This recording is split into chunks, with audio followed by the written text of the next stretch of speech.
Hello, everyone, and welcome to the bi-weekly update on the agricultural fields in Ukraine and battlefields in Ukraine. This is the first time we are running a live. This is the first time we are running the live connection this year. We have collected some updates for you. And first of all, I would like to start today's session with sharing my condolences to all the families and people who have suffered the losses of their relatives and of their houses and the places where they lived in Turkey and Syria. It turned out to be one of the worst catastrophes of the last 100 years, and definitely this is the most terrible event that can happen in the history of the country. So sorry it happened to you.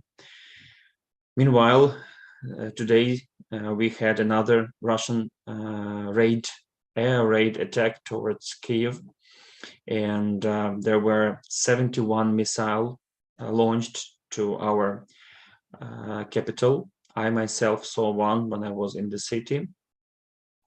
After it passed over my head, it was intercepted by the anti-missile systems somewhere over the downtown of the city. We do not have any details of what they were targeting and whether they succeeded or not, because this is the information that is considered to be secret. What I can say for sure that this is the experience that no one can explain in the words, because we feel it when it flies over your head as the instrument of death. While our children are at schools and people are at the hospitals, the whole city works and drives on the streets. These missiles, at least 10 of them, were flying over and reached Kiev. In total, like I said, 71 missile was launched, 61 was intercepted. Now I will proceed to the usual procedure of our bi-weekly. I will share the screen and make the show you the presentation about the recent activities in Ukraine and in sorry, just a second, trying to open the right one. Yes, okay, so let's start.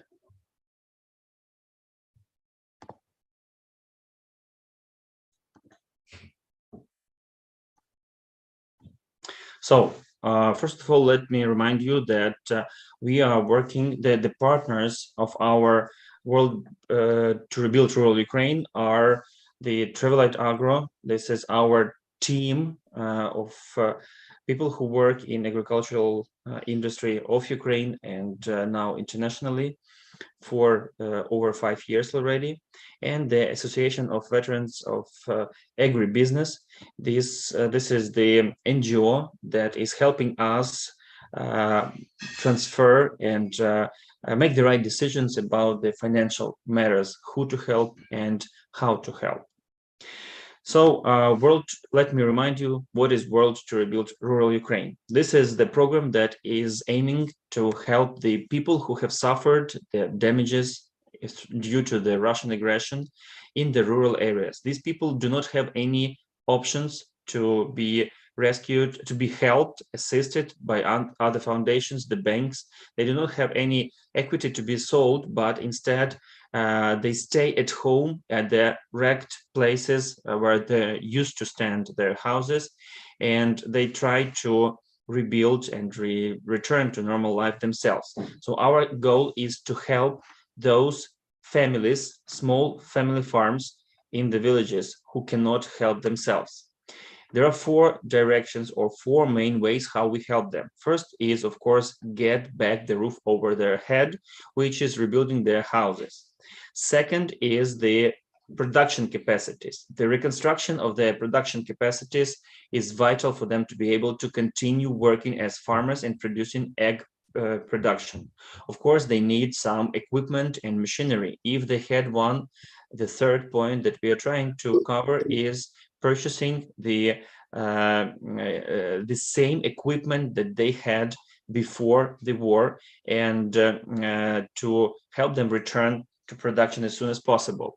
And of course, the farm animals is another important thing for them, because the farm animals, the families in the villages, every second of them has at least a cow or maybe a couple of cows, a dozen of chicken, and 3 to 4 pigs. So these animals, they supply them with milk, eggs, and meat.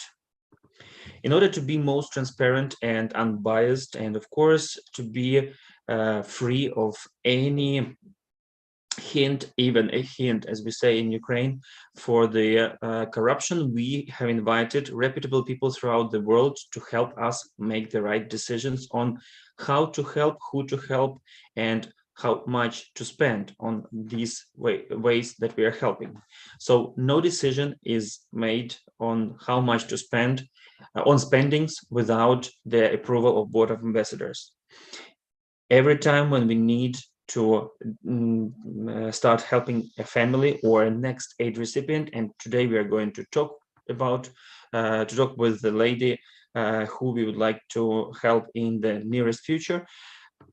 Board of Ambassadors are the ones who approve these decisions. We never upgrade, we rebuild what the people had. We do not give off cash, because we provide with the actual services of reconstruction or rebuilding. So how to help? There are a number of ways. First of all, we're looking for donations that come directly to the American NGO LifeNets, and they have a very convenient PayPal system to accept the donations. If you are an organization and you have investigated us and find us viable and would like to share with, to send a substantial donation, more than $1,000, you can do it directly to the Association of Veterans of Agribusiness. You can find the information on the website of this organization, World to Rebuild Rural Ukraine, so WRRU.org. Or just go by this QR code. Of course, we as the team of business oriented people in agriculture, we try to pay back for any donation. Therefore, we propose discounts to our events. For example, we have a Agro School, the platform that holds a lot of videos about technologies of production of various crops. And we organize agricultural farm tours throughout the world. So your donation will equal the discount to any of those services of ours.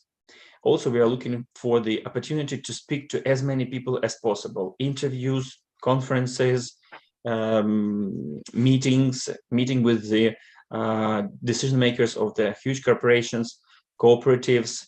All that is within our goal, how to spread the word about what is really happening in Ukraine. So raising the awareness about the difficulties that Ukrainian small family farms are going through, and of course, raising some money to help them rebuild. This is our team. So it's not only me or the members of the LifeNets on the American shore of Atlantic Ocean. This is the Ukrainian team of the people, of the coordinators who work, who prepare the materials, who help with website, who hire the people to do the job in order to rebuild the facilities and repurchase the machinery for those people who have suffered from Russian aggression.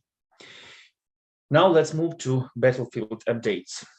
There has been a lot of talks that Russia is preparing to the new massive attack towards Ukraine, and there were a lot of ideas where they can start coming from. North was always mentioned, but very soon the experts, the military people proved it to be the fake, not the fake, but at least right now, not the real threat.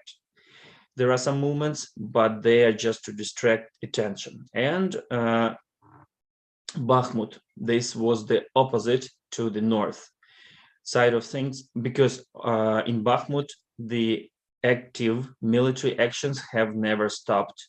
They've been always growing in the number of soldiers that are involved there on both sides, number of machinery, artillery, and stuff. So unofficial information is saying that the actual massive attack that Russia has been planning for a couple of months, including their increase of numbers of military, and we call it mobilization.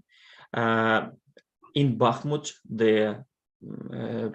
this is the direction from which they are trying to capture, to regain the initiative in this war. Bakhmut, this is a small town that is located on the river, and we had a guest from this city who is a person in horticulture. He's a scientist in horticulture, and he has the nursery of fruit trees in this city. And he told his story how he needed to escape from there because of the shellings.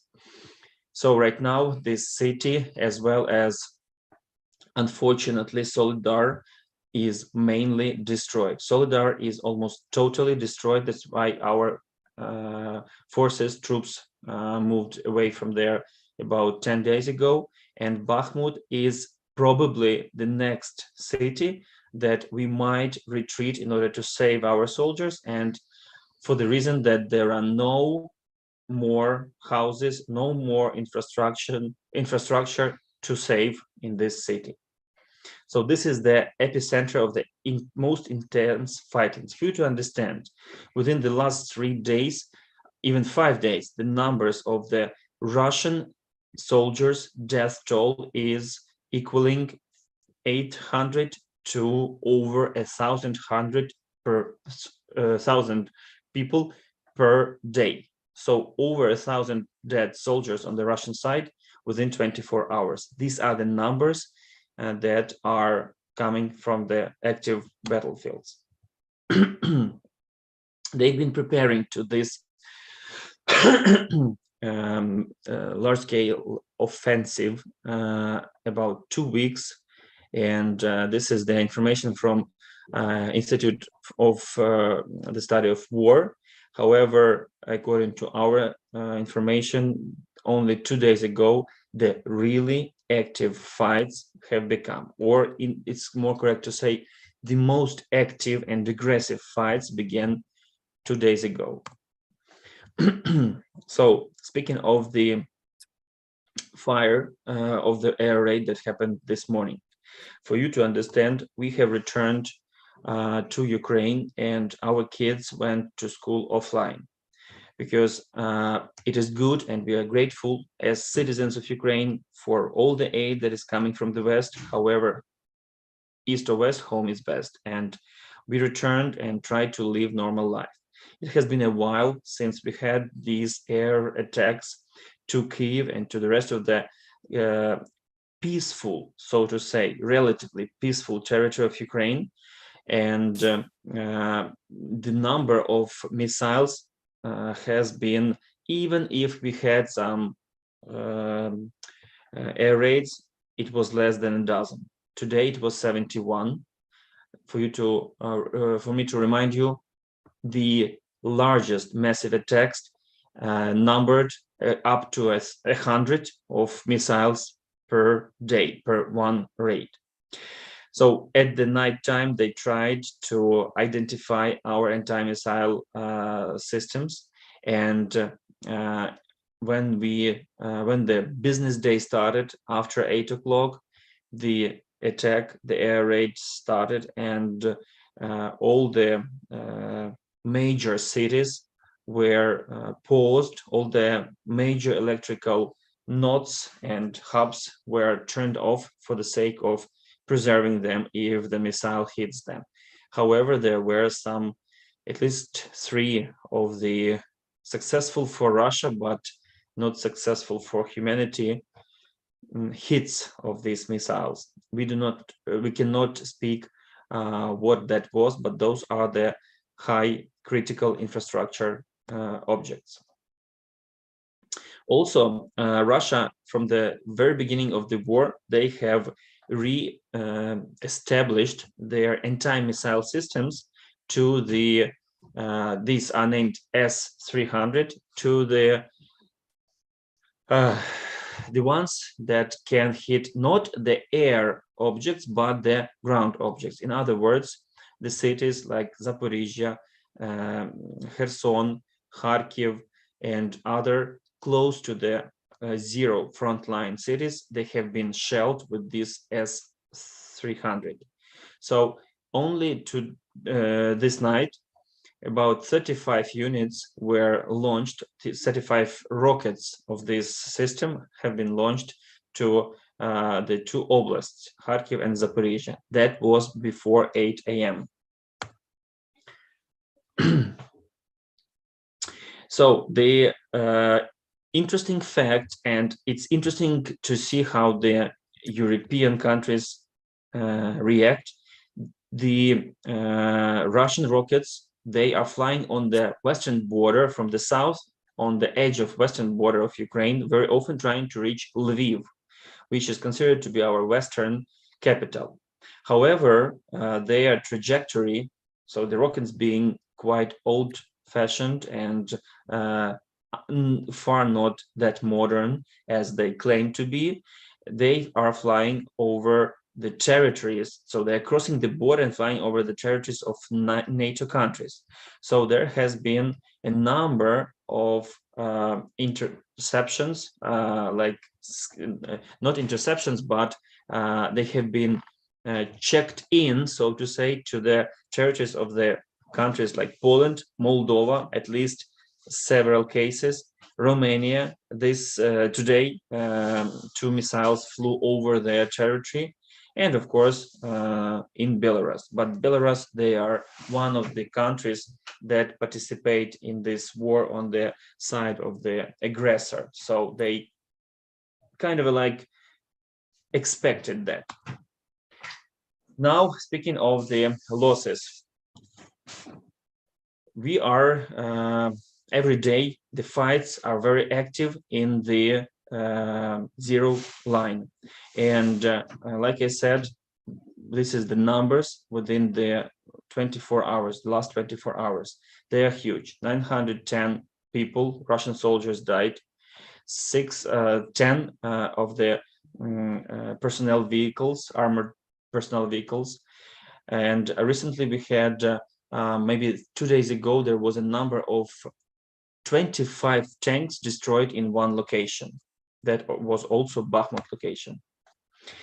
Now we are moving towards the agricultural topics, and I would like to first of all to invite, we have the expert Volodymyr Mirnenko. He is the Ukrainian well-known consultant on fertilization and on many other practical in the field things for the crops that Ukrainians grow. Volodymyr has a meeting soon, so we would like to change our schedule a little bit and invite him to present right now. Володимир, ви там на місці?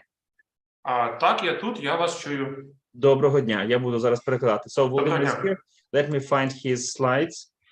Okay, here. There. So Volodymyr is he graduated from the Poltava National Pedagogical University in 2007. However, since 2016, and this is when we started to see Volodymyr on the screens. Кажу, що з 2016 року ми почали вас бачити на екранах. Якщо не YouTube каналу ще, то так це вже були різного роду заходи.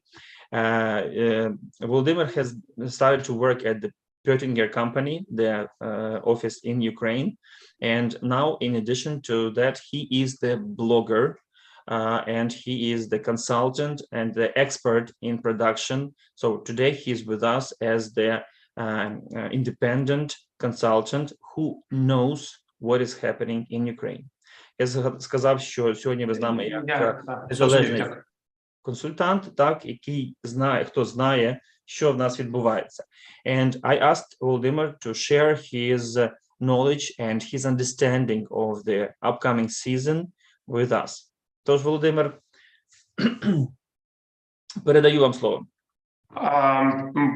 Коротенький вступ для того, щоб було більш зрозуміліше контекст, в якому працює сьогоднішнє агро. A short introduction in order for you to understand the realities that Ukrainian agricultural industry is working in right now. Сьогодні зранку близько 10-ї години із мого вікна офіса було гарно видно, як українське ППО збило російську ракету. Today, from the windows of my office at around 10 o'clock a.m. Kyiv time, I clearly saw how Ukrainian anti-missile system successfully hit the Russian-launched rocket missile. Вікна залишилися цілими, але звук був хорошим. The windows remained unbroken, but the sound was very strong. Цього тижня я відвідував Львів для участі в конференції і приїжджав в певну територію, яка ще трошки більше, ніж півроку тому була в окупації. This week I visited Lviv and I was coming through the territory that has just relatively recently liberated. Вздовж дороги зустрічається багато знищених, спалених споруд. Це як жилі споруди, так і бізнес-споруди, виробничі споруди, величезний логістичний центр повністю згорівший. You can find a lot of wrecked and destroyed equipment, machinery, and buildings on the edges, on the sides of the road, and that including a huge logistical center, a hub for a cargo hub that has been totally destroyed.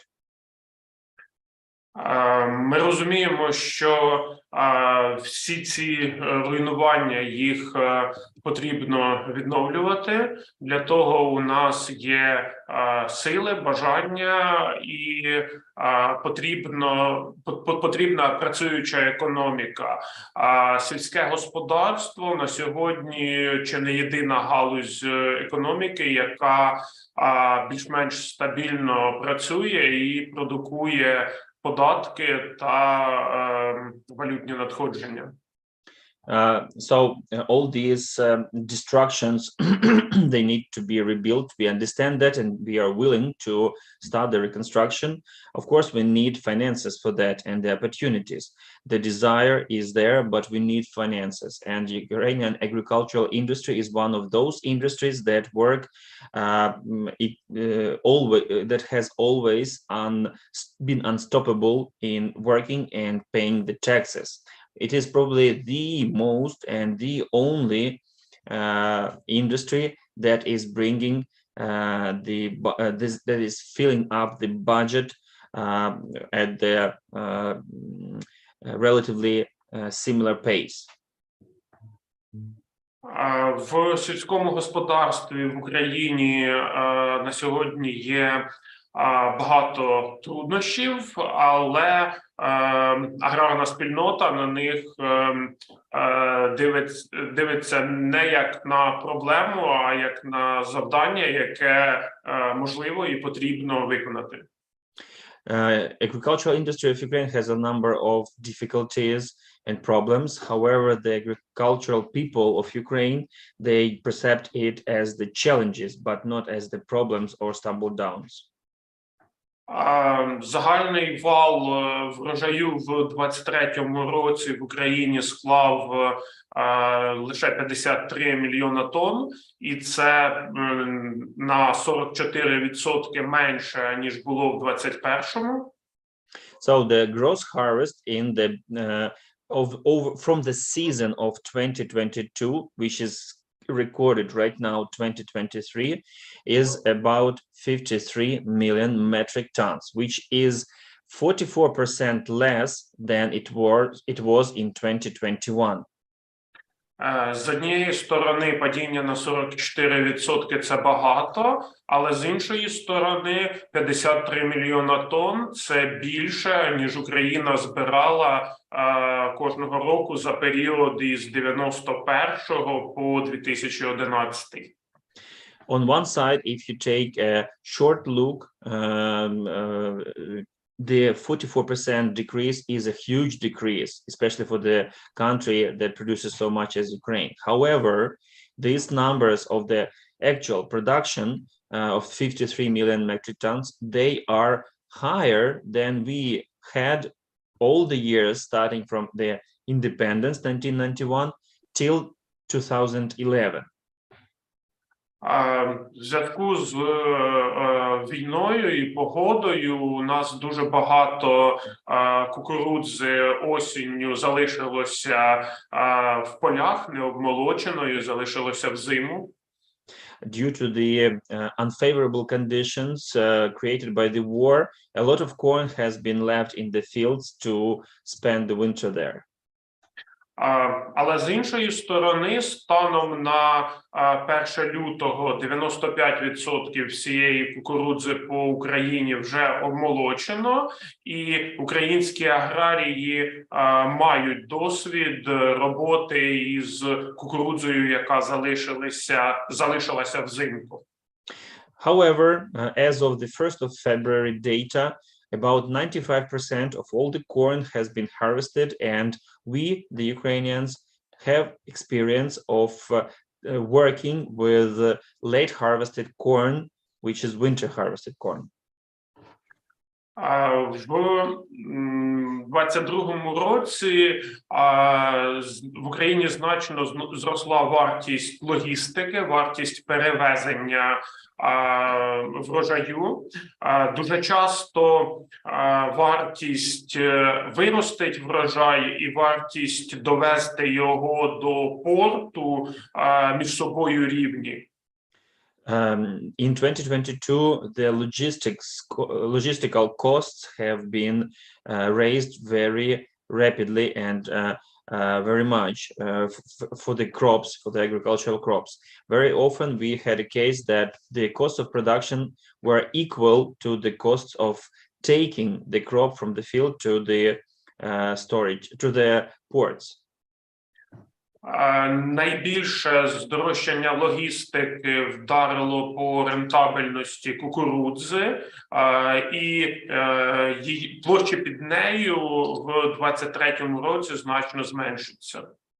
So these logistical issues or the prices for the logistics have been most badly influencing the profitability of corn, of growing corn. Therefore, the acreage and hectareage of corn in Ukraine, which are going to be planted, which is going to be planted in 2023, will radically decrease.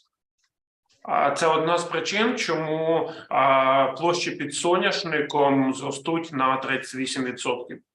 And that is one of the reasons why the area, the acreage of sunflower planted will be increasing by 38%.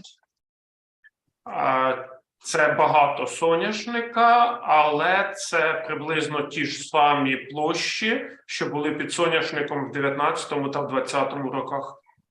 That's a lot of sunflower, but this is less.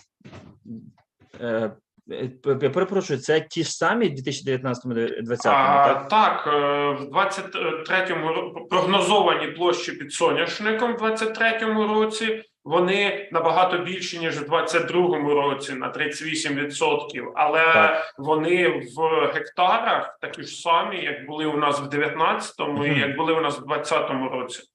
So, having the all acres under sunflower in 2020, predicted acres under sunflower in 2023, we can compare them equal with the acreage, sunflower acreage in 2019 and 2020, but it is 38% more than in 2022. Здорожчання добрив, здорожчання логістики, це значно вплинуло на рентабельність багатьох сільськогосподарських культур і на рентабельність сільського господарства в цілому. So the profitability of growing agricultural crops and as industry in the whole, agriculture has been suffering from increased costs of transportation, logistics, and increased costs of fertility of the inputs, fertilizers. Якщо порівнювати рентабельність сільського господарства в 2022 році порівняно з 2021, то рентабельність дуже сильно впала. So if we compare the profitability of ag business in 2022, it is very low compared to 2021. І на це є кілька причин. 21-й рік був рекордним для українського агро. Був гарний врожай і хороші ціни. One of the reasons why that happened is that 2021 has been one of the record years for Ukraine, both in the yields and in the prices. Попри війну, 22-й рік для українського агро був сприятливішим, ніж кризові 2008 та 2014. Despite the war, the year 2022 has been more favorable for growing crops than 2014. Ще раз 2008 і 2014. 2008 and 2014. 2014. Наступний слайд, будь ласка.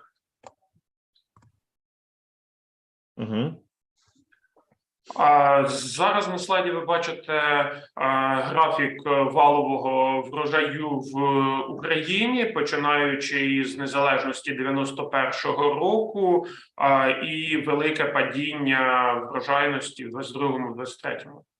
On the graph on the right, you can see the total, the gross harvest of agricultural crops in Ukraine by year, each year starting from the independence. And you can see the major drop in 2022. Таким чином, ми зараз маємо той врожай, який Україна мала в 2012 році. So now we have dropped down to the yields and to the numbers of 2012 of the gross, not the yields, but gross harvested crops. Це ж загальний валовий збір. Це не врожаї, це якби валовий збір в мільйонах тонн.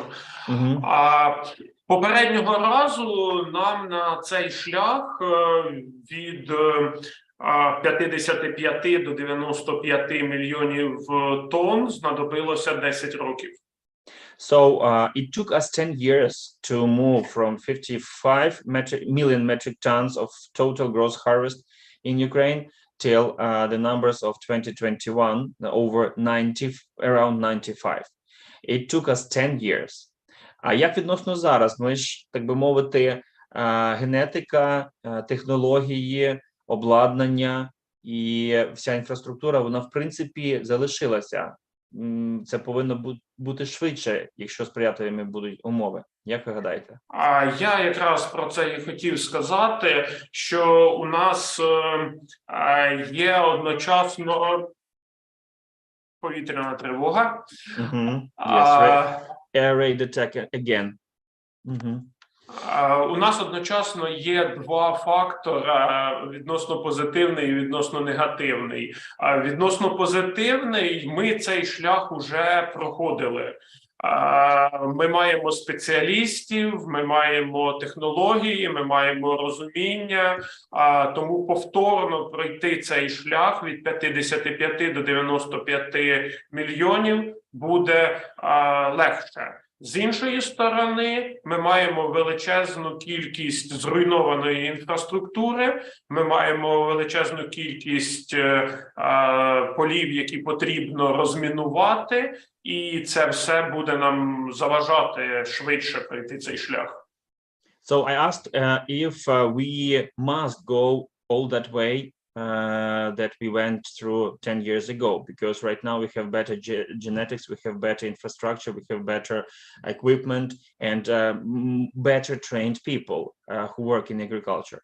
And Volodymyr says that this is what he was going to comment about that although we have gained this experience, and that's a positive factor, we know how to come from that result in 2012 till the result of 2021.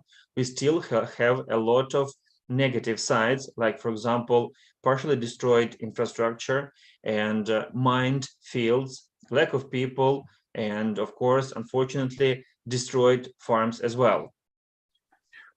У нас є багато гарних спеціалістів в агро, але кожного дня ми їх втрачаємо.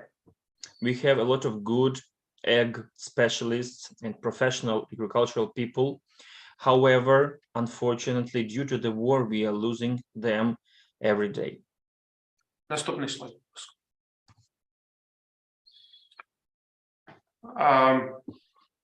Кукурудзи у нас багато залишилося в полях на осінь. І це в тому числі трапилося і через несприятливу осінню погоду, і через війну. Але попри те, у нас велика частина, більша частина, 91% кукурудзи вже на сьогодні змолочені. So we have 91% of corn hectares having been threshed, but there are still 3.9 million hectares left. And the reason for that is not only the war and economical consequences of the war, however, also the unsuitable conditions that were happening in the fall. Українці полюбляли кукурудзу із більшим ФАО, з довшим періодом вегетації, оскільки там вище потенційний врожай, а з цінами, які ми мали до війни, досушування такої кукурудзи було економічно вигідним. So here we are using the term FAO, which is not the meaning that you are used to. FAO, this is the Ukrainian equivalent to the growing degree days. So the message that Volodymyr is saying that before the war, Ukraine has been using the varieties, the hybrids of corn with longer growing degree days because they yielded better, and having the low prices for energy sources in Ukraine, it was economically interesting and viable to dry this corn later in the season as the payback for the better yield. However, українські аграрії розуміють, що навіть після перемоги не буде так, як було до війни, тому вже зараз дивляться на гібриди кукурудзи із меншим ФАО, ті, що зможуть дозріти осінню, які можна буде обмолочувати без додаткового просушування. So even but Ukrainians already understand that even after the victory, the prices and the conditions will not be the same as before the war. Therefore, right now, they're already starting to look towards the shorter season hybrids of corn that would allow them to use less energy for drying there, because the crops are, the corn is going to dry out in the fields before it is threshed. Далі. За прогнозами Українського клубу аграрного бізнесу, площі під посівами будуть виглядати приблизно ось так. Це графік зліва, порівняння 22-го із 23-м роком. According to the Ukrainian Agricultural Business Club, Club of Agricultural Business, the acreage of crops in the upcoming year are going to change, just as you can see on the left slide over here. The light green, this was in 2022, and dark green, this is the predicted acreage in 2023. Осіння погода не дала вчасно зібрати сою та соняшник. Вони молотилися дуже пізно, а вони є основними попередниками під озиму пшеницю, тому площі під озимою пшеницею зменшилися. Soybeans and sunflowers were not harvested this year on time due to the bad wet weather, and these are the two main crops that precede before the winter wheat in Ukrainian crop rotation. Therefore, the acreage under the winter wheat this year has been decreased. Кукурудзу дорого сушити і дорого перевозити, тому прогнозують, що під нею площі також зменшаться. We have discussed the drawbacks of growing corn that decrease the profitability of this crop. This is the logistics and the inputs prices.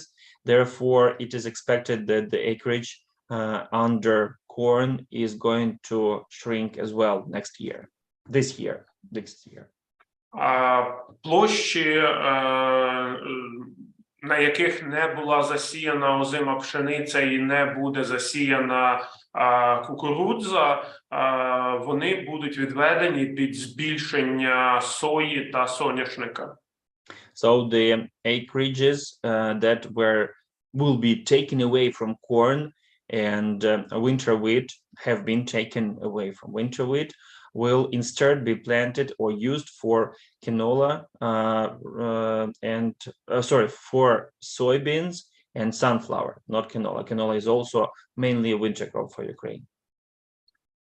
На перший погляд, таке зростання площі під соняшником від 4,7 до 6,5 мільйонів гектар є значним.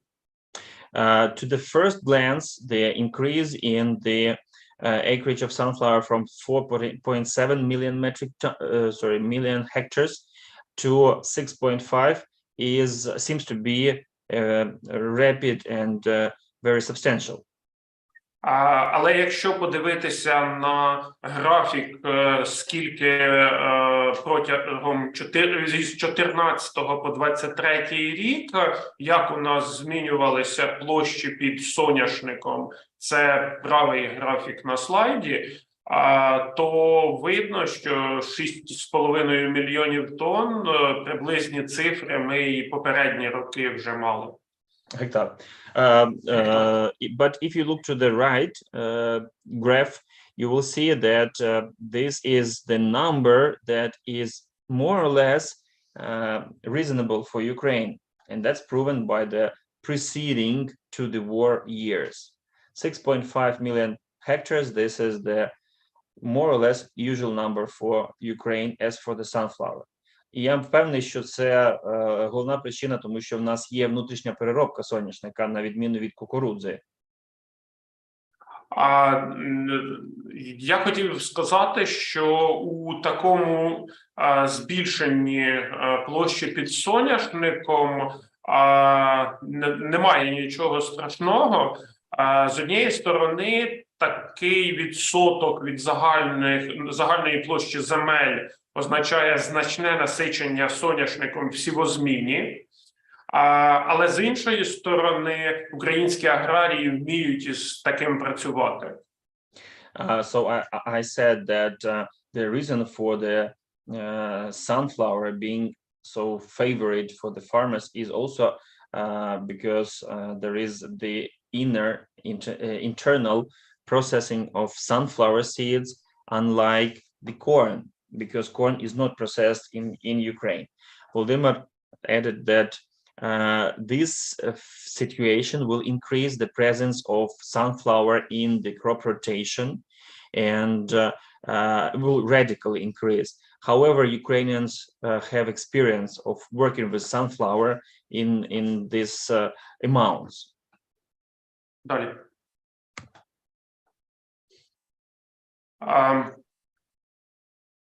Це приклад одного із підприємств із Харківської області, яке поділилося своїми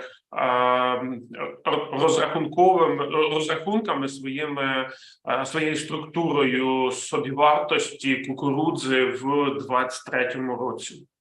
These are the numbers of one of the companies from Kharkiv Oblast. This is the northwest oblast that was also under occupation for a number of months.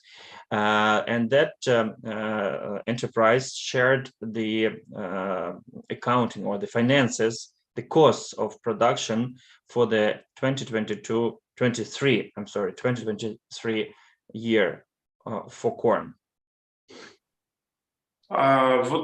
Вони використовують кукурудзу з невеликим ФАО, яка може досохнути в полі, тому витрати на досушування у них невеликі, всього 1500 гривень. They have chosen the short growing degree days hybrid of corn, which allows it to dry out mostly in the field. So they expect the drying prices would be about in total 1,500 hryvnias. So if we convert it into dollars, it will be around скільки це буде в доларах? 4, like $40 plus or minus 40. Добре, ціна на добрива значно зросла, і в структурі собівартості кукурудзи це близько 7 тисяч гривень. 7 тисяч гривень це на... Добрива в структурі собівартості. Ага, тут, напевно, у нас іде помилка, воно мало бути... Тут це йде по 1 тисячі в нас. На графіку ось підписані цифри. Оце ось досушування, це добрива, це інші витрати на вирощування, прямі витрати на гектар, і це логістика. Червоним логістика в нас. So you can see on this chart, and the numbers are not here, not very accurate. That's probably a mistake. So the fertilizer value is 7 тисяч гривень, правильно? 7 тисяч на гектар. 7,000 of hryvnias per hectare. So it will be $180 approximately per hectare. The red ones, this is the logistics. It is $24,000 per hectare. And that's about $600. Sorry, 24,000 hryvnias, which is $600 per hectare. Це з розрахунку 8 тонн. That is to consider the yield that is planned 8 metric tons per hectare. So the transportation of 8 tons of the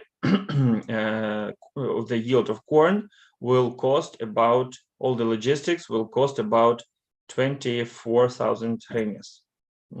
Тобто 8 тонн довести до порту 24 тисячі гривень буде коштувати, так? Це з Харківської області, відносно невеликий кілометраж. Ну, як сказати, в принципі, з Одеської буде набагато ближче. Ну, так, з Чернігівської довше. Ну, так. That's Kharkiv Oblast. So the logistics to the ports from the northwest It's of course that's why the reason I smiled, that it is much far. It's not to be compared with Odessa, because Odessa also grows corn a little bit, and it's very close to the ports.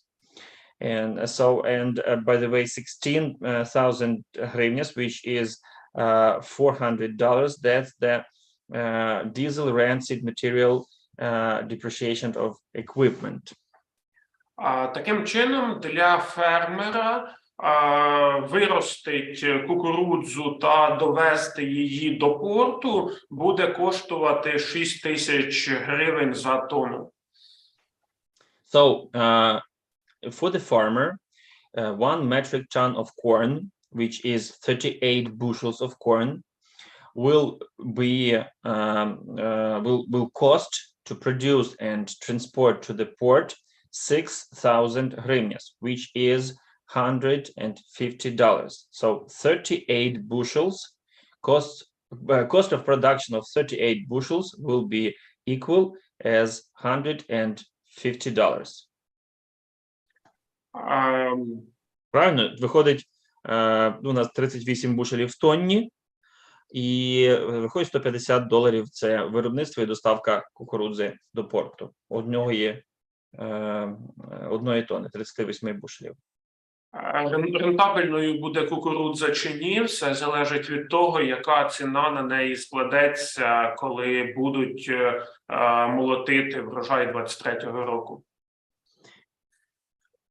So whether it is going to be profitable or not, this amount of $150 per 38 bushels of corn, we will know only when the price after the harvest is done, when the new price is formed. А зараз яка в нас ціна приблизно в середньому?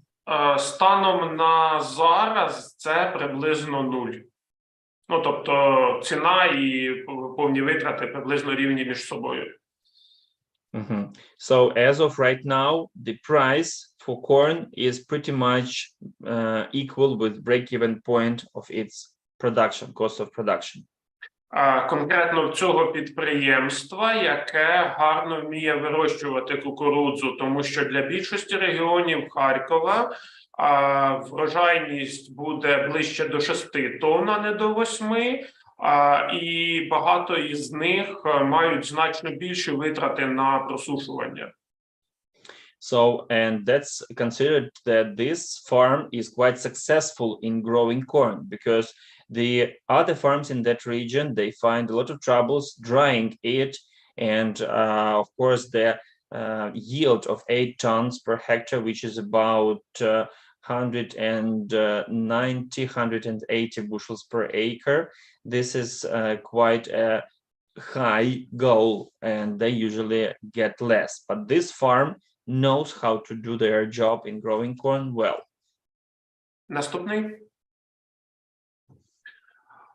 З пшеницею ситуація трішки краща. На пшеницю закупівельна ціна зараз вища.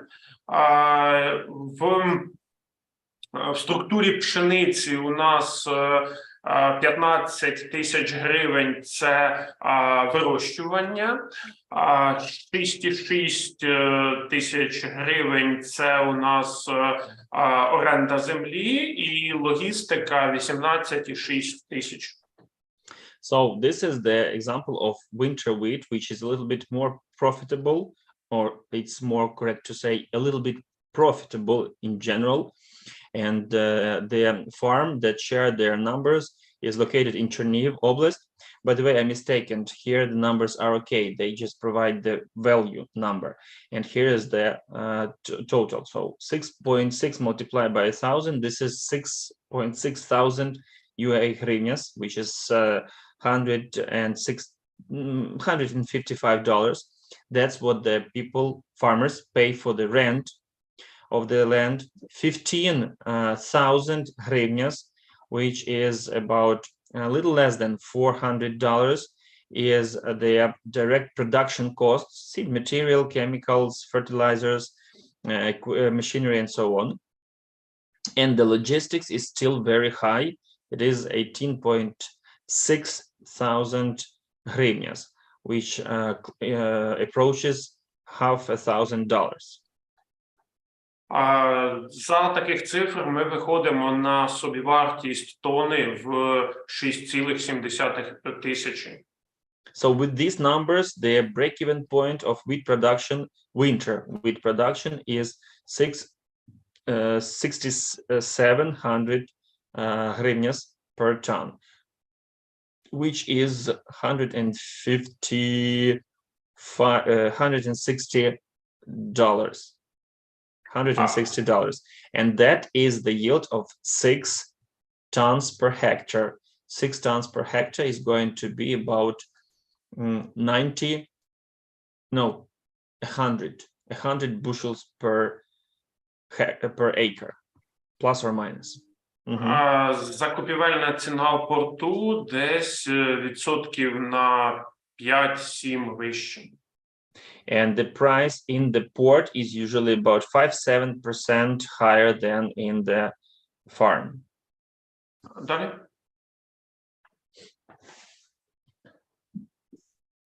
Якби ще я пам'ятав, що я хотів тут розповісти. Найкращий випадок – це пшениця і кукурудза будуть неприбутковими.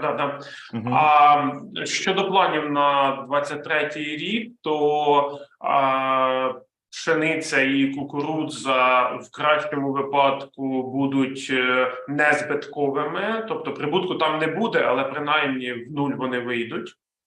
So I reminded what Volodymyr was going to talk here by translating it into Ukrainian. And the first point is that in the best case scenario, wheat and corn will be at break-even point. They will not be profitable, but they will not be unprofitable as well. So around the zero, what you spend, that's what you get.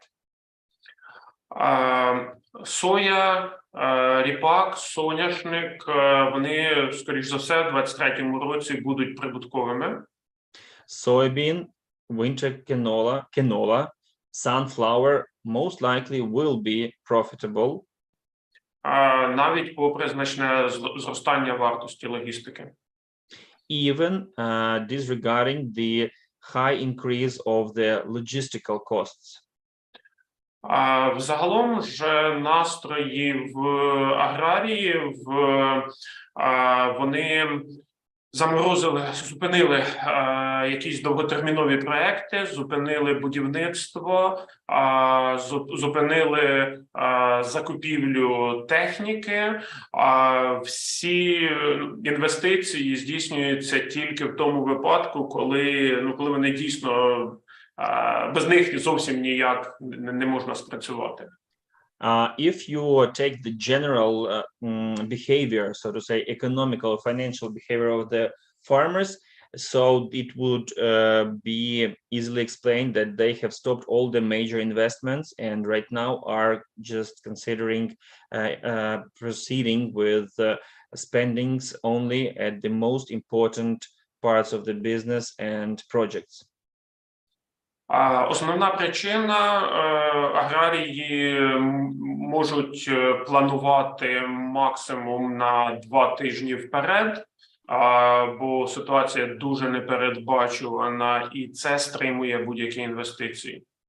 The main reason for that is that the planning is possible only about 14 days ahead, hardly any longer, any further into the future. Therefore, it really slows down the investments and the growth of businesses, of agricultural businesses in Ukraine. Це причина, чому ринки насіння, добрив, техніки впали відсотків на 40, а то й 60. And that's also the reason why the market for selling seeds, fertilizers, and equipment have shrunken about half, to 40-60%. Така економія на всьому призведе до того, що врожай в розрахунку на гектар в 23-му році буде нижчим фактично по всіх культурах. With this economizing on all the inputs, we will get the almost definitely the lower general or average yields on all the crops. Це все, що хотів я сьогодні вам розповісти. Дякую. That's all that Volodymyr wanted to share with us, and he's saying thank you. Дякую вам, Володимир, за час, за вашу професійний підхід. Дуже гарний приклад у вас вийшов з двома господарствами, з різними культурами. Це, я думаю, найкраща візуалізація для розуміння того, що у нас відбувається. Ще й з історією з вікна. Це бомба. На жаль, хоча воно звучить трошечки не зовсім так позитивно, як перед війною. В двох значеннях бомба, да. Да. I said thank you, Volodymyr, for the very picturesque explanation of what is going on in agriculture with these two farms and in the reality just outside our windows. This explanation was explosive in both meanings, unfortunately, direct and the second meaning of this word. Добре, дякую. Тоді ми будемо продовжувати. Вам всього найкращого, наснаги і удачі. All the best to you. Thank you. We will continue. We wish you to have enough energy and desire to proceed doing good job, just like you've been doing before the war. So right now, I would like to return to a couple of slides before to provide a general understanding of what has Ukrainian export and production, what it looks like right now. So during the marketing year 2022-23 until today, as February 6th, Ukraine has exported a little less than 30 million metric tons. That is 30% less as the same period in the marketing year before. So here are the numbers of the decrease in exports for the various crops. Now, speaking of the export in 2023, so 6.1 million metric tons, that's 13% less than in the previous month. However, it is still substantial, and I must say that it is pretty much equal to what we were capable of exporting before the war. It is half by half. One half thanks to the grain corridor, and the other half thanks to the alternative routes, which have been developing and re-establishing within all the period that the war has been happening. It's just the beginning of February, so a little less than 1 million of grains and pulses has been exported. Now about harvest. We have discussed it with Volodymyr quite well, but here are the numbers of the harvested hectares, and that's 97%. So the other 3% lays mainly on corn. That's almost 4 million hectares. Let me remind you that the 91%, this is the 3.9 million hectares, that's 91%. So the total area where corn was planted is a little over 4 million, approaching 5 million hectares. Here are the numbers of other crops. You can see that majority of the crops have been fully harvested. Now, Ukraine in 2023, this is the forecast that's other than Volodymyr's, but this is the Ukrainian Grain Association president, Mykola Gorbachenko. And he said that in 2023, Ukraine has all the chances to harvest half of the volume that was before the war. It's pretty much what Volodymyr said in his analysis too. And the grain oilseeds production will be around 50 million metric tons, which is lower than in 2022 by 3 million. That's the optimistic, the average understanding of the future yield. And the reasons why that is going to happen, we have discussed with Volodymyr just a couple of minutes before. So what is going to be the tendencies that farmers follow next season? First of all, grain crops will have the area reduced, and there will be a major shifting to niche crops. I would say that a very vivid example is one of the farms in Chernihiv Oblast, which has been growing corn on all the acres, like one commodity, monocrop, I'm sorry, over 12 years, it seems to me, and they have dozens of thousands of hectares. So this year, the owner said that although he is a very big fan of corn, he will, first of all, for the reason of the nitrogen fertilizer prices, he will reduce the acreage and will start introducing these niche crops and leave some of the hectares fallow. Ukraine has been last year awarded or acknowledged as one of the country that has most of the agricultural drones, and we use drones more and more for spraying, and even are considering and already using for planting some cover crops. Of course, there is a higher interest towards the biological fertilizers and organic fertilizers if the price is more favorable in that direction. So now we are skipping the slides that we have passed through. So I would like to, we are approaching the topic of our main goal with World to Rebuild Rural Ukraine, and I would like to remind you that Ukraine can boast with 28 million of hectares, half of which is processed, is worked through by the private farmers. These are the people who have built their business starting from the independence, maybe 10 years later, independence of Ukraine, and now they are quite well standing, as we call it in Ukraine, and self-sufficient. So they continue to produce, and they haven't had much changes in the way they farm over the last year.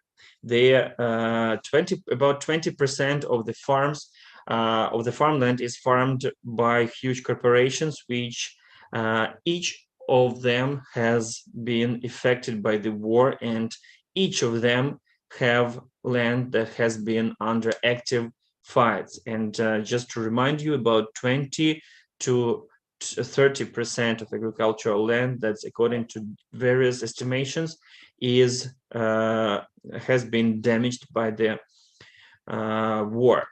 27 to 30% are the small family farms. Those are the village citizens who have been living there for years, and they grow some crops, they have orchards, and they have animals. So these are the people who we focus our help and our assistance at.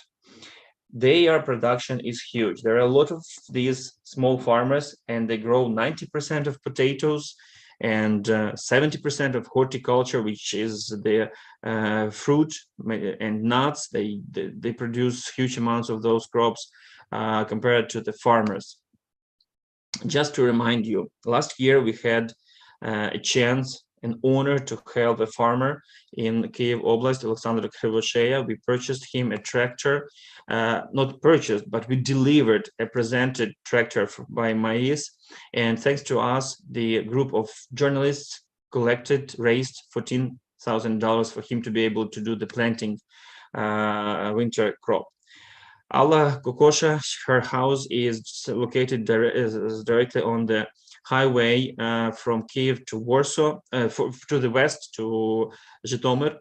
Actually, this is the direction to Warsaw, but still it's not the right name for the highway. And everything that they had, the house, the production premise, the cell, the storage for crops, for the equipment, everything was destroyed. So we built her this small but a good and hopefully cozy house, which was finished before the winter. And right now we are waiting for the favorable weather to finish the building of the second house that was at first supposed to be the barn, but then we understood that her house that stood on the side was not suitable for spending winter for living there, because it was shredded with the weapons that exploded in the yard. So we built her. We are finishing the construction. We don't have the latest photos right now, but this house is almost finished. It needs just the outside decoration, and it's ready. We will proceed. So therefore, I would like to say thank you everyone who participated and helped us, assisted us in helping these three families in Ukraine in last year. That was a start for World to Rebuild Rural Ukraine, and we wouldn't be able to do that even though we wished to do even more, but we wouldn't be able to do that without your help. Thank you very much. May God bless your families. Now I would like to introduce you to the next potential aid recipient for World to Rebuild Rural Ukraine. She is Yulia Kovalenko. She is from Kherson oblast, and she was recently liberated. Юля, ви там знаходитесь? Доброго вечора. Доброго вечора, я тут. Ви мене чуєте? Так, я чую, дякую. Ви вже прослухали весь наш огляд новин. Не було раніше змоги вас запросити. Радий вас чути. А є шанс включити відео? Так, є. Зараз включу. Я хотіла спросити. So I said thank you for staying all the time that we have been connected. So Yulia is from Kherson Oblast. She is 31. She has one son and is pregnant right now.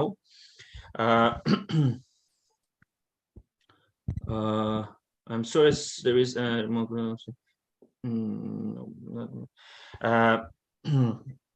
so she lives in the village Velika Alexandrivka. Husband is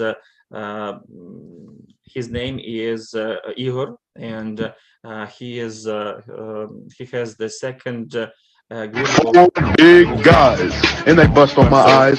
They eat my ass just like apple pie. If you keep fucking me like this, I might just die. They pop my booty till I cry. You can come start dripping. I'm sorry. Took about his ass. It tastes like lemon pepper chicken.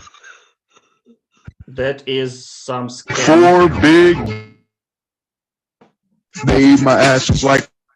If they keep fucking me like this, I might just die. Till I cry. That is my very dick in the come start inappropriate. dripping.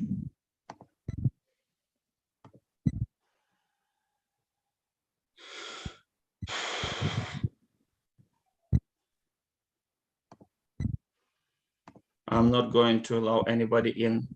Я перепрошую, тут, схоже, хтось спробував взламати нас і приєднався. Угу. Oh, fuck me, daddy. Oh. Oh, yeah. Так. Я перепрошую, I'm sorry. I don't know what is happening here, but there is probably a hack attack towards our event right now. Can you hear me well? Please let me know. Так, я вас чую. Добре, Юлія. Треба буде потім це те, що тут відбувається. 4 big guys, and they bust on my eyes. They eat my ass like apple pie. If they keep fucking me like this, I might just die. They pop my booty till I cry. My dick in the. Я навіть не знаю, що робити в такому випадку, чесно кажучи.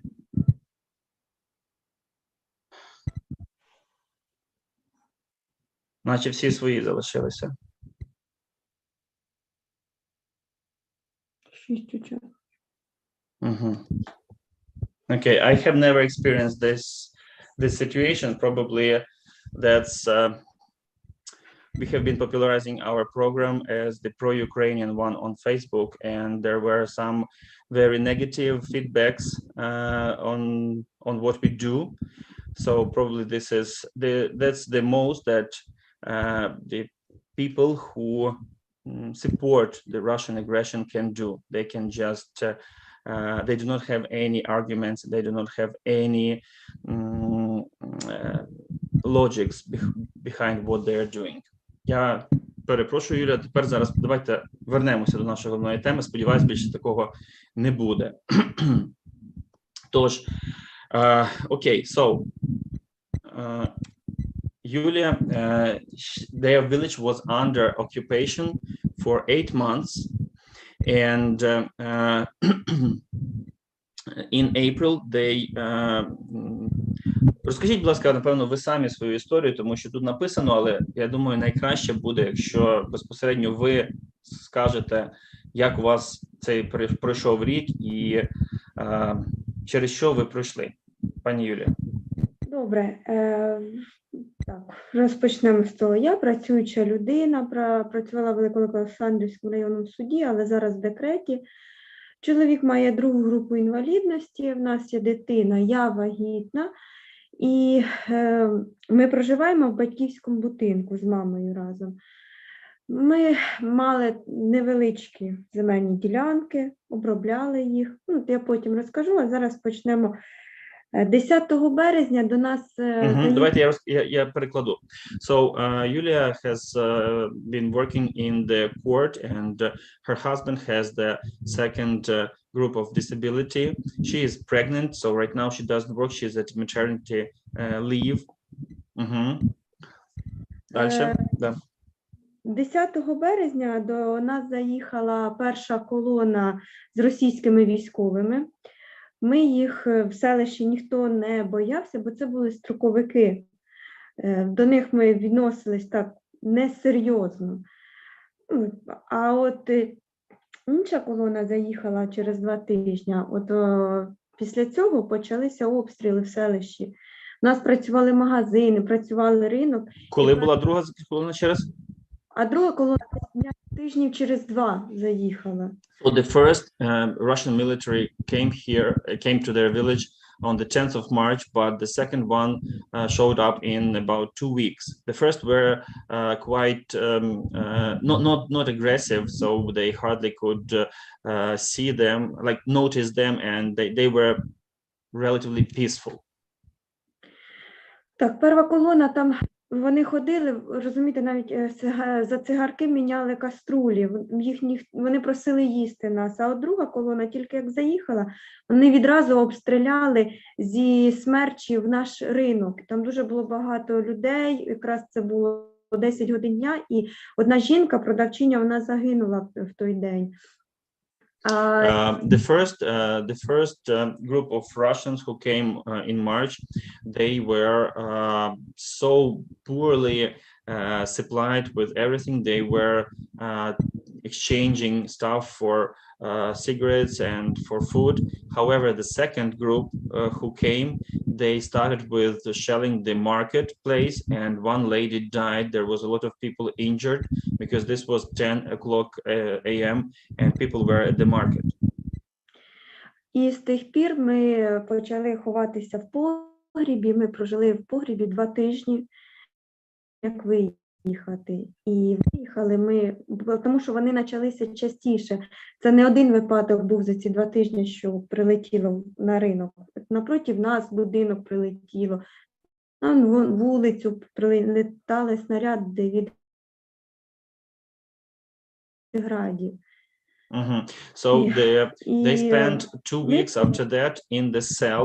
They needed to hide, so 2 weeks before until they moved to Kryvyi Rih, they needed to stay in the basement because every day, constantly, there were shellings and the mines were hitting the buildings and the neighbor buildings, and every day there were some hits on the street. Ми виїхали із-за того, що рашисти сказали, що не будуть випускати більше з селища. І коли ми виїжджали колоною з 3 машин з родичами, вони випустили одну машину, а нас не випустили. І ми ще 2 дня, утром, в обід і вечором, приїжджали, плакали, просилися, вони не випускали людей. І тільки оце через 2 дні ми виїхали на вечір до міста Кривий Ріг. So the reason why they decided to leave is because the Russians, this is the acronym for Russian fascists, what Yulia is using, and we all are using that name. They have been they allowed to leave one of the 3 cars at the block post, but the other 2 cars, including her car, they didn't allow to cross this block post, and they forced them to return. 2 days they have been trying to return and to cross this block post. However, they did not the Russians did not allow it to happen. Також були обшуки в нашому будинку, вони переривали все. Всі речі вивертали із шкафів, перевертали матраси в кроваті. Вони заходили, приїжджали на БТРі, заходили групою, так сказати, і все перевертали.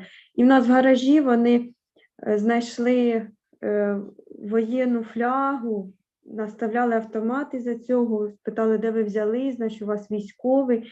Знайшли сейф в шкафу, також наставляли автомат, відкрийте його, давайте все, що у вас там є. І там були лише документи, вони їх викинули і поїхали. All these days that they stayed at home, Russians were coming in and trying to find something. They found a flask, military flask in the garage, and they threatened with the gun to tell who is the military at home, and trying to find the Ukrainian military people. Then they noticed a safe. They forced with the gun at the head to open it, so that there were only documents there. They threw them away and left. 21 червня наш дім був обстріляний із міномета. Вокруг нашого дому було 6 ям від снарядів, чи я не знаю, так сказати. Воронки були від 3 на 3 метри. 2 в городі, 2 перед двором, і в кожну будівлю в нашому дворі також прилетіло, бо все залишилося без даху.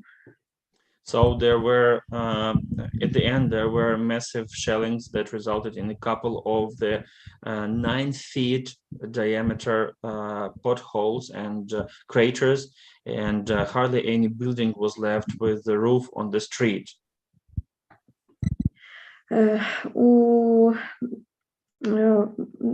нас є декілька земельних ділянок, у мами. У нас є пай в Малій Олександрівці 6 гектарів. Ми їх обробляли щороку, або це була озима пшениця, чи ячмінь, чи соняшник. І з цього ми мали якийсь дохід додатковий, крім роботи офіційної. І зберігали. Their family are owners of land plots, and they had a couple of them in the area. So they were growing these crops that you can see on the pictures: winter wheat, barley, sunflowers, and they of course had pigs. So in addition to their main job, they had some additional profit from the agricultural farming, from farming. Також ми свійських тварин, яких нам прийшлося, коли ми виїжджали, ми їх випускали, щоб вони не поволі ходили, там десь травичку з'їли, води десь калюжі попили. Так робили всі в селищі, коли виїжджали. В нас повне селище було без дворов, без хазяйських собак, котів, коров, свиней, всі ходили отак поволі, курі, тому що жалко тварин, виїжджали, випускали. Так же само і в нас була ситуація, ми теж випустили своїх. When they were leaving the house, they needed to let all the farm animals, domestical animals, to go out free, because they were hoping the animals will find something to eat and drink themselves. and of course they could not take the animals with them. So every animal was left in the wild, so to say. Коли ми вже наше селище звільнили 4 жовтня, то одразу ми замінили в домі вікна і двері, а дах ми перекрили ще, коли дім був в окупації. Тут люди залишалися все ж таки в селищі, був шифер у тітки, ми позичили і перекрили дах на будинку лише, тому що немає зараз коштів перекрити дах 200 квадратів того ж складу, кухня, яка повністю зруйнована, не стелі, нічого немає, там все повністю треба з нуля її будувати, бо відійшли стіни навіть. Тобто ви говорите зараз про літню кухню, правильно? Ну, не знаю, нам і краще складське приміщення, чи вам треба... Ні, я маю на увазі, ви розказуєте про стіни, це в літній кухні чи це в будинку? Так, це в літній кухні, а в складі такої стіни відбито, є на відео, видно, що як там повністю ворота вилетіли і кусок.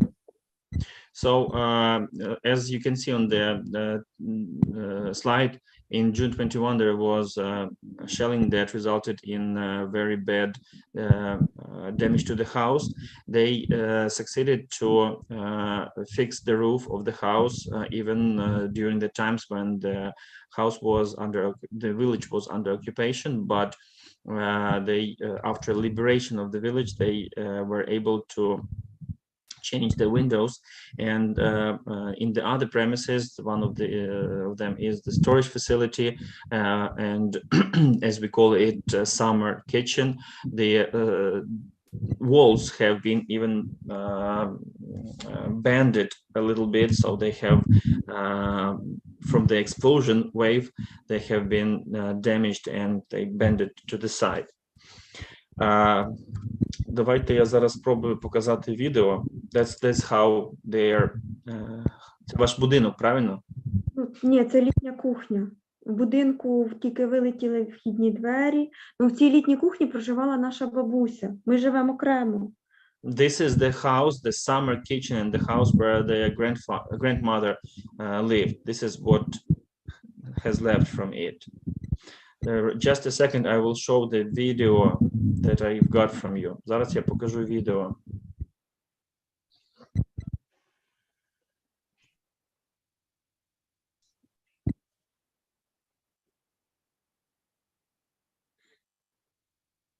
This is the storage facility.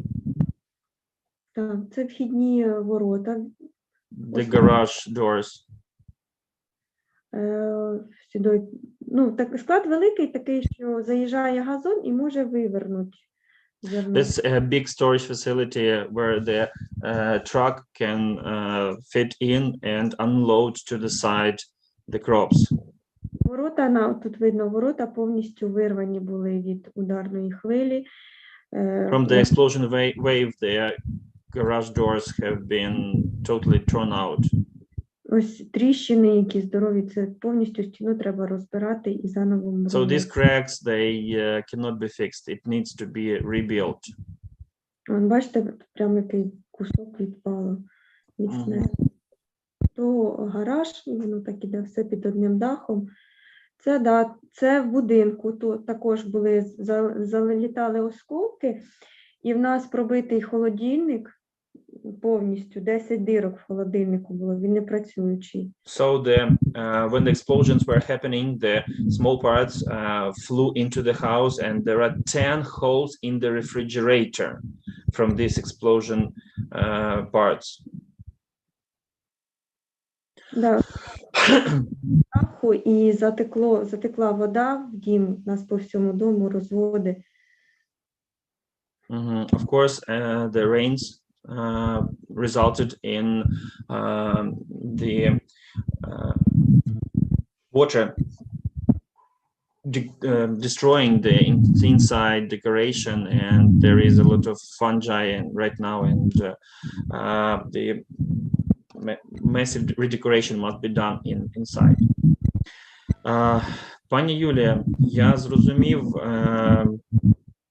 Дякую вам за інформацію. Ми зараз секундочку виключу. Ось так. Да. Де ви зараз знаходитесь? В Кривому Розі, так? Так, алло, ви чуєте? Да. Чуєте мене? Ви в Кривому Розі зараз знаходитесь, так? Ні, ми вернулися в селище, ми в дім вже вставили вікна, двері, ми зараз в нашому будинку. So Yulia returned to their village right now from Kryvyi Rih, and they try to rebuild themselves. The house is okay, suitable for living, but our goal is going to help them with the storage facilities and production facilities. We will investigate this more and ask for next time we will have more information for you, and we'll be approaching the ambassadors to ask for agreeing and taking them to help them in the nearest couple of months. My request to you will be to help get as much outreach as possible. We will prepare a short video about their family. So if you can, please send it out to your colleagues and your friends after receiving it from us, and we'll do our best to help this family return to normal life as soon as possible on the liberated land of Ukraine. Я сказав, що попросив наших учасників, щоб вони далі ми зробимо інформацію про вас, будемо писати до амбасадорів, щоб вони розповсюдили її, і щоб була змога збирати кошти, як мінімум, якомога швидше допомогти вам повернутися до нормального життя. Дякую. Також я хотіла додати, що я сільська дівчина, я не можу жити в місті. Мені дуже було важко жити в місті, в квартирах. Прям, знаєте, як клаустрофобія в мене була від цієї квартири. Я привикла вийти в двір, в мене великий двір, я привикла там посадити квіти, десь город обробити, десь щось, таким займатися працею. Я не лінива людина, я вкладаю труд свій завжди, кожного року мій город садили, в мене й дерев багато. І я не могла в місті жити, мені вдома найкраще. Yulia is saying that she likes... В мене аж душа тягне. East or west, home is best. She lived in Kherson in the city. It was safe, but she looked for the as soon as possible opportunity to return back home. She likes the yard, the big yard, and everything at home is much better than anywhere else. So they will stay and they will proceed living there and fixing what was damaged. Дякую вам, Юля. Ми тоді будемо на сьогодні закінчувати, і я триматиму вас в курсі по тому, як ситуація розвивається. Ще раз всіх перепрошую за цей хакерський взлом нашої сьогоднішньої трансляції. Ми його виріжемо з YouTube, але бачите, якби кращого вони не придумали. So thank you, Yulia, for your story. We will prepare a short report on what is that you need. And to everyone who is watching us, I'm sorry for the hack attack to our session today. Like I said, we are becoming more popular, and this is the only thing that those pro-Russian hackers can do. Just show these videos, and but they will never succeed. We will win, and thank you for understanding. We'll keep in touch with you. All the best to you, everyone. May God save you and help, and may your sky be peaceful all the time. Thank you. Дякую всім. До побачення. До побачення.